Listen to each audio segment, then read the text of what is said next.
what is it you want to achieve in life? What's the difference between where you are and where you want to be? What things do you need to do differently to help you get where you want to go? I mean, you mentioned, I think in the last episode, what got you here is not necessarily what's going to get you there. Mm-hmm. And so that's a conversation you have often with clients.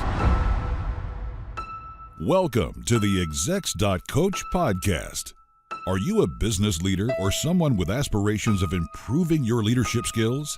If you're looking to uncover what it takes to be a successful leader in today's environment, listening to the Execs.Coach podcast will be well worth the investment of your time. Now, let's jump into the conversation with Executive Coach Ed Rankin and serial entrepreneur Doug Parker. All right, we are back for the Execs.Coach podcast. I'm Doug Parker. I'm Ed Rankin. We're going to talk about coaching today, okay? We're going to talk about coaching. We're going to talk about consulting, advising, mentoring, the differences between those, some of the strengths, weaknesses, opportunities, threats, the old SWOT analysis. But Ed, in the last episode, we talked about how coaching is not just telling somebody what to do. It's not just the drawing out on a board, hey, here's what you go do. It's that the people, they kind of already know that's being coached. They know the answers, but it's the coach's responsibility to kind of help guide them and extract that information out of them, right? Yes. Yeah, coaching, and probably the best source of information about the coaching profession would be the International Coaching Federation, which is the largest professional association representing coaches globally. And the International Coaching Federation, the ICF, the last several years has spent a lot of time, money, and energy in sort of defining what the core competencies of coaching are. And largely the coach is there as a facilitator with an individual. The coach is there to help the individual discover their goals, objectives, their internal drives. So much of what we do in our lives is we suppress a lot of our thoughts and our emotions, and so this stuff gets pushed down into the unconscious or subconscious. And coaching is a way of drawing those thoughts and feelings out so that they can be examined in a more cognitive way. Yeah, I know there's a million times where I'm talking to somebody over the years. I mentioned, I've had lots of employees over the years. And man, I feel like I'm real good at telling them about their situation, whether it's them talking about their personal life or whatever. And I'm like, hey man, here's what you should really do in this situation.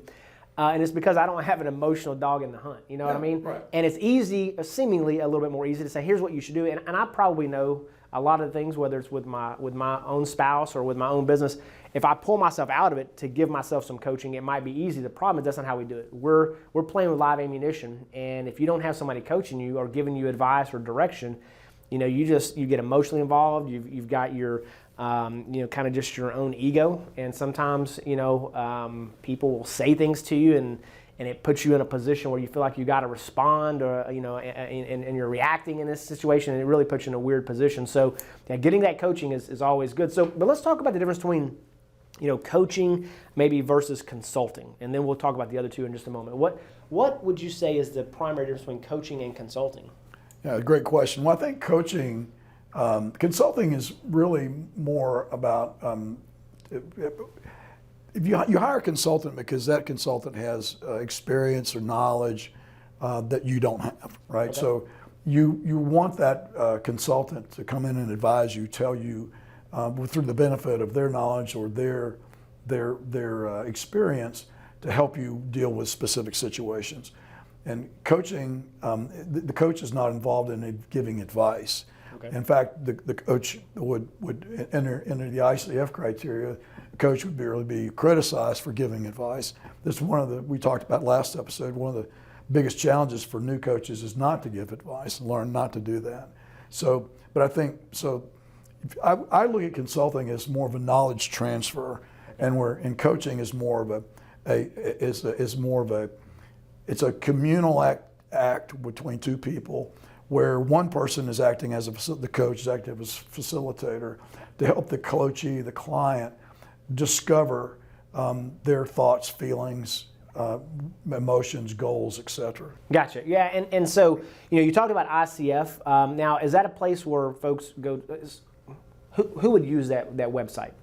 Well, I think it's a great source of information for anybody that's interested in coaching in general. Okay. But certainly for coaches, there's lots of training available there. There's some stuff that's available, some training that's available for free, and there's also there are links to providers who provide coaching skills training for coaches. I'm an accredited coach for the ICF, and to maintain that accreditation, I have to complete so many hours of training every 3 years, and resubmit that. So there's a lot of professional development that's required of coaches in order to continue that certification. Gotcha. Because there's a lot of people out there that claim to be coaches. I see them, on TikTok and Facebook and the different places, and it's like it's amazing. I think somebody did a spin on that. I saw an insurance commercial where it was like this nice peaceful area, and then he's like, yeah, I just really love this place. I hope it doesn't, a bunch of people don't come in and just run it. And then like the next 10 seconds later, it's like, I'm here, I'm a coach, and I'm just manifesting, greatness. And I mean, it's like, there's a lot of people that say they're a coach, but maybe they really aren't an accredited coach. And so that's a place where you can get the accreditation. Yes, and actually, Doug, for people who are interested in finding a coach, the ICF is a good place to go. On their website, you can do a search and find a coach, maybe in your area, or a coach that specializes in some area of coaching that maybe you want. So, for example, their health and wellness is an area where a lot of people are coaching today. And what we've learned so I have a good friend who was she was a physician at the local emergency room physician at a local hospital, and also a professor at one of the local medical university. And what they found is that they have people come into the emergency room with a heart attack, and they'd be really unhealthy. They would keep them in the hospital for a day or two.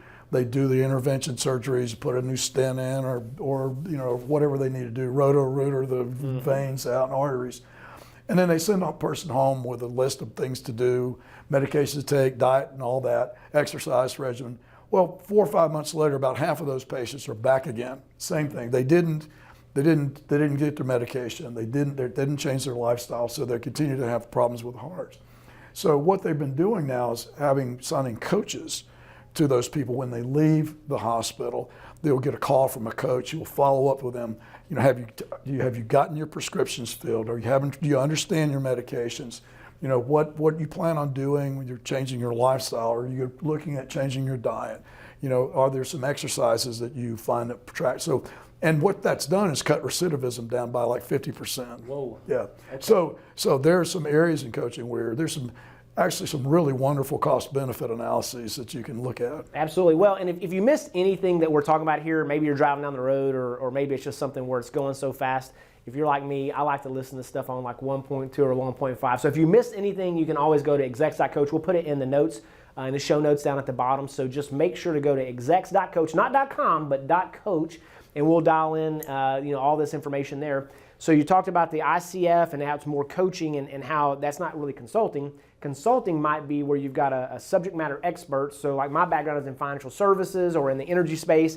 Maybe someone would hire somebody like me, even though I'm not a certified coach at this point, but maybe I could do consulting with them because I know that industry inside and out. I'm a content matter expert in those industries, and I can give them some input and maybe tell them what to do. Hey, here's what you're doing. Here's what you're doing wrong. Here's how I would do it. That's a consultant. Correct. And then a coach maybe comes in. They may or may not have experience in that particular industry, but they've got experience in coaching individuals and coaching them up on how to deal with situations, really uncovering and exposing things that are going on, and the people, as you mentioned multiple times, they probably already know what to do deep down. They just need some help kind of pulling it out of their inner in their mind and their subconscious. Okay, so then you've got advising, and then you've got mentoring. Okay, so I hear a lot of people talk about my mentor is this and my mentor is that. That's a real squishy term, but I think mentoring is important. One of the things that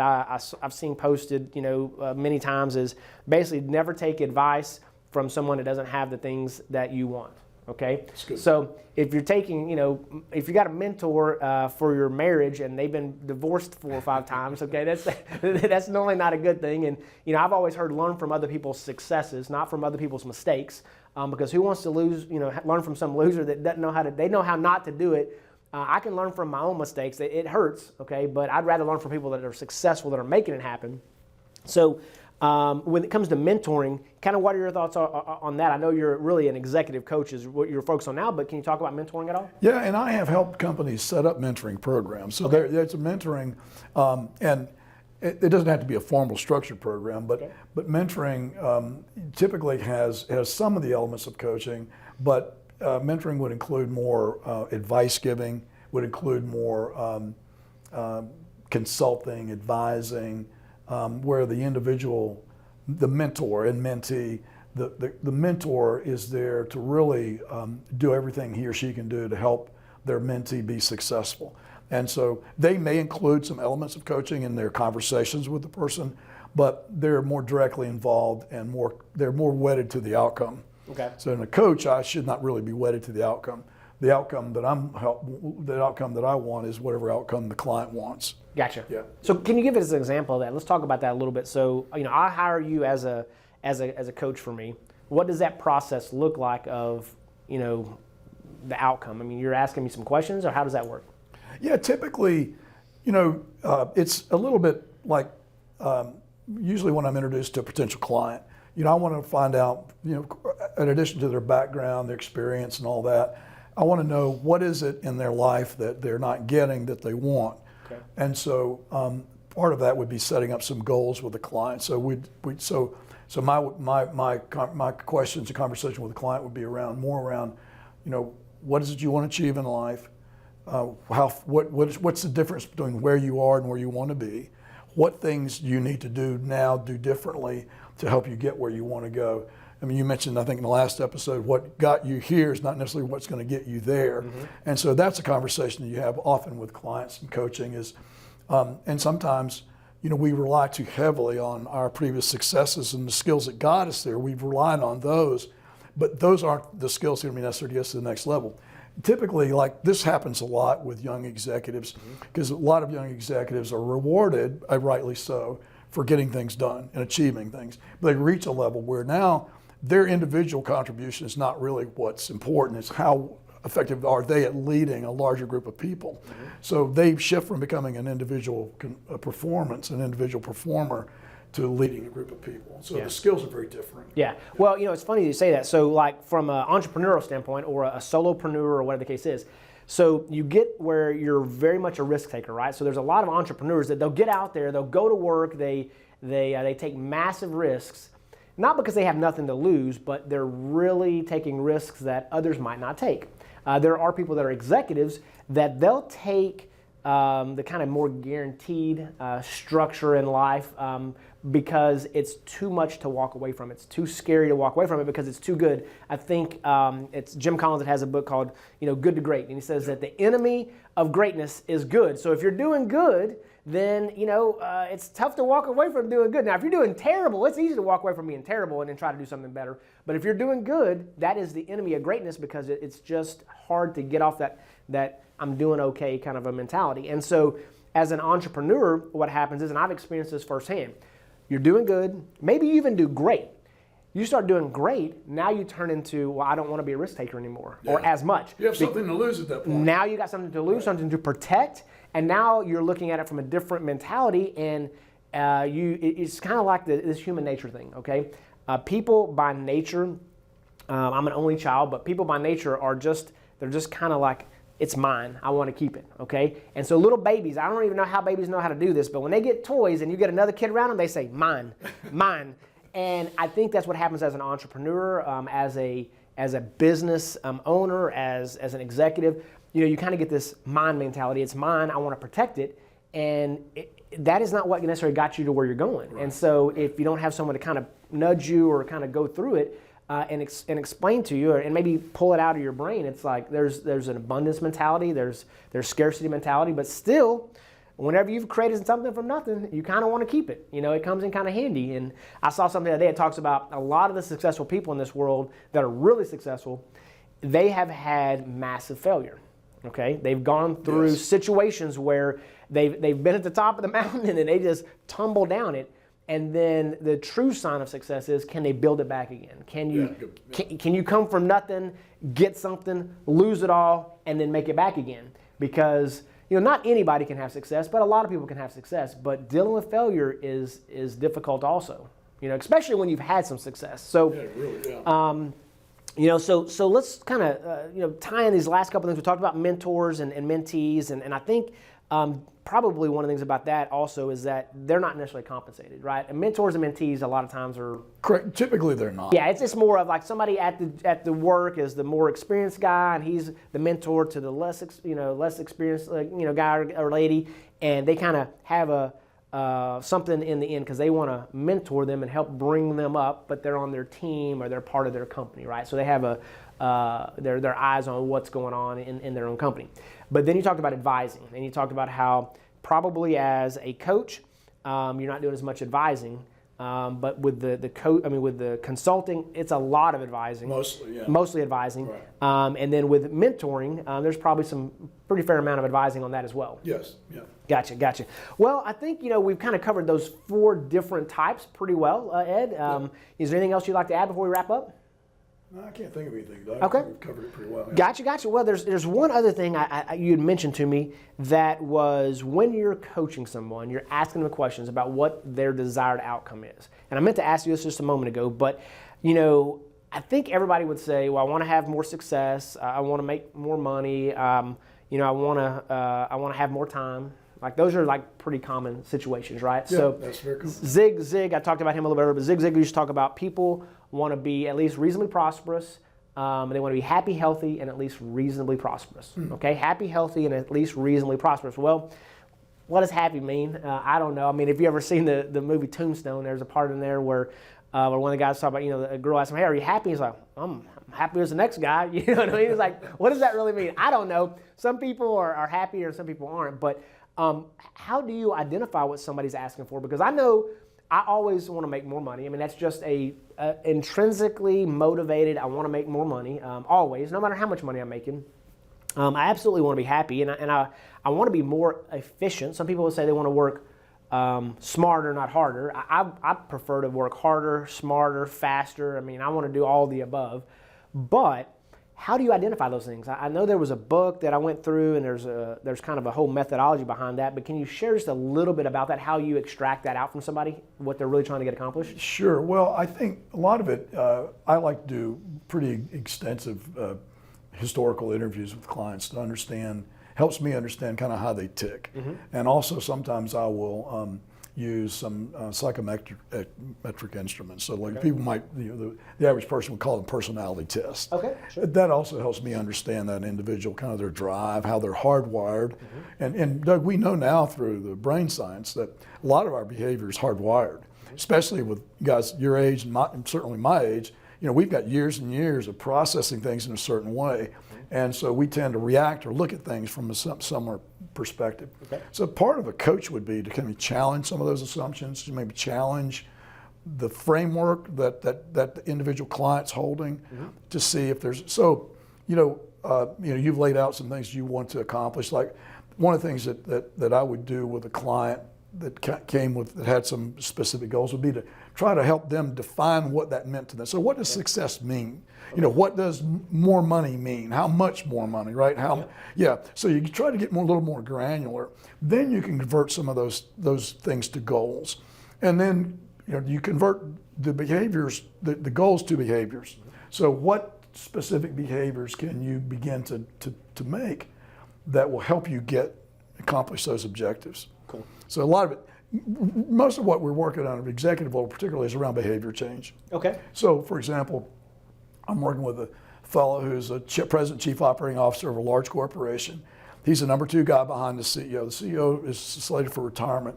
The board of directors has some concerns that my client's not being able to step up into that CEO position. He's been an internal operator for years, been very effective at running the business, but they see the CEO as being a more charismatic, more outwardly focused person. So, when you meet this fellow, you can see that he could certainly do those things. It's just not something that he has incorporated in his daily regimen. So for him, it would be more him making specific behavior changes to step into that CEO role. So we've defined what those are. Okay.